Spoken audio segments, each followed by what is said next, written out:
beautiful solstice evening. You've enjoyed this so far, this day from Avalon. And we'll come to the storytelling part of the day. Choosing a story for Solstice, you have to find one that deals with the dark. So it's the dark that we're entering into, the darkest, longest night.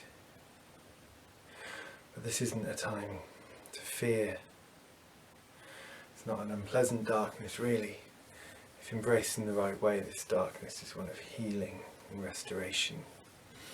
It's only in this deepest, darkest point that we can possibly find the light and see it rekindled. So here's a story about just that. The old man stepped down onto the hilltop. His legs were shaking with weakness, his back was bent with age, his shoulders hunched with the effort of walking. Darkness wrapped around him like a cloak. Cold air chilled his bones with an ache. And he walked on, stumbling down the hill.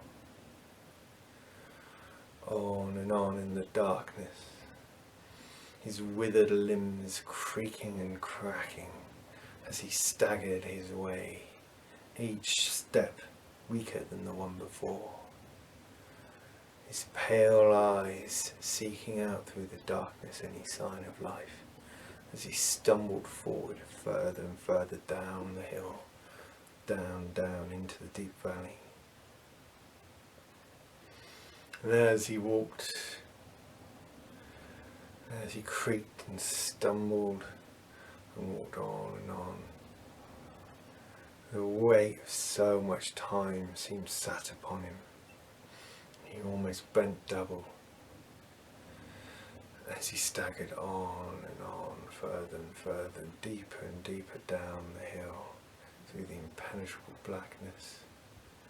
The crunching sound of the frost under his bare feet, the only sound that could be heard other than the weak, cold wind that seemed to blow right through his ancient frame. On and on he went, till ahead of him he spied a light, a shimmering, orange flickering light. Instinctively he made his painful way onwards towards the light. The edge of his hearing from his withered ears, he heard a crackle and a roar of flame. As he got nearer and nearer to this light, he saw the mouth of a cave. And as he stood there, at the very edge of the mouth, looking in, he saw a bright fire lit there. Sat on the other side of the fire was an old woman, bright shining eyes.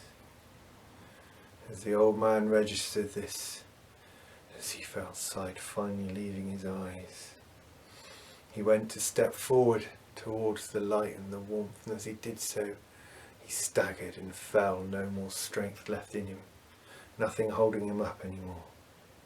His old bones folded in on themselves as he fell forwards towards the floor. And he would have struck it were it not for the old woman who leapt nimbly over the fire, lifted him up in her arms as if he were a child, and bore him back to her seat. She sat him down on her lap beside the fire. She began to rock him. She curled him into herself, into her warmth, laid her head on his breast so she could hear, so he could hear her heartbeat. Kept him safe and warm and rocked him as if he were nothing but a babe. And she said, "There now, hey now." She stroked his hair. She held him close and she rocked him. She let the firelight warm him, and she said, "Hey now, there now." And as she stroked the few wisps of hair on his head, they became fuller and longer. And she said, "Hey now, there now." And the bony limbs, which had only just managed to carry him there, began to swell slightly as the muscle began to grow under the skin. Still she rocked him and she said, "Hey there, shh there." She stroked his hair, feeling it now become fuller and cover his entire head.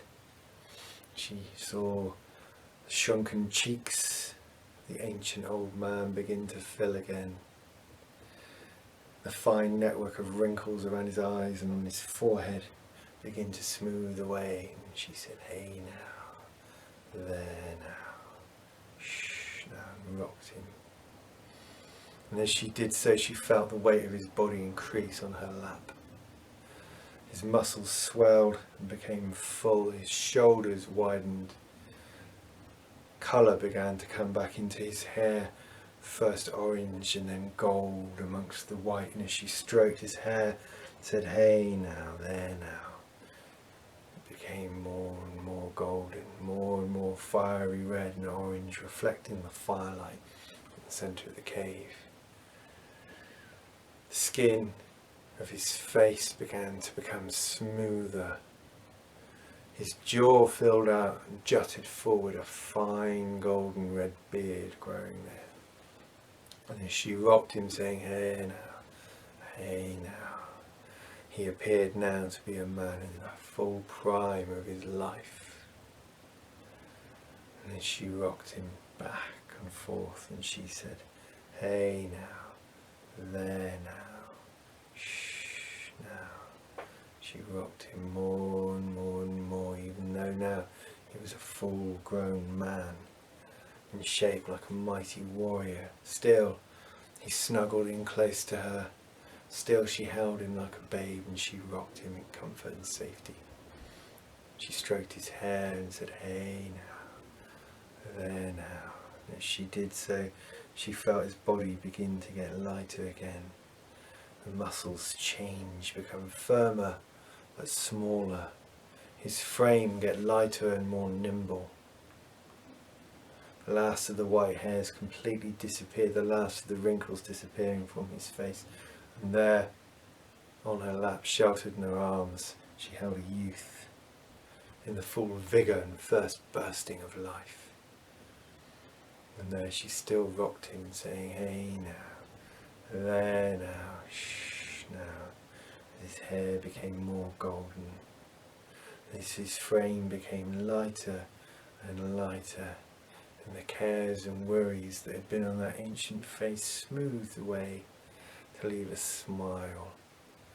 And as she rocked him, the smile lifted his cheeks and set a rosy hue about them. And as she stroked his hair, said, "Hey now, there now." His beard receded and shrunk back. The shape of his face changed again, not so hard and chiselled as a warrior, but it began to become more and more youthful and childlike. His cheeks became chubbier, his arms and legs began to shrink. His body lost far more of its weight and curled in and became softer and plumper. Still she stroked his hair and she said, "Hey now, there now," until in her arms she held a beautiful baby boy with golden shining hair. And just as the first light began to shine out from under his eyelids, as he began to stir and waken, she leant forward and plucked 3 golden hairs from his head and cast them into the fire. And at that very moment, the child awoke with a laugh. And the golden child with the shining eyes and the old woman looked at each other and smiled in recognition. And with that, the child leapt up from her lap to the floor of the cave, jumped over the flames and out of the cave mouth and out into the valley.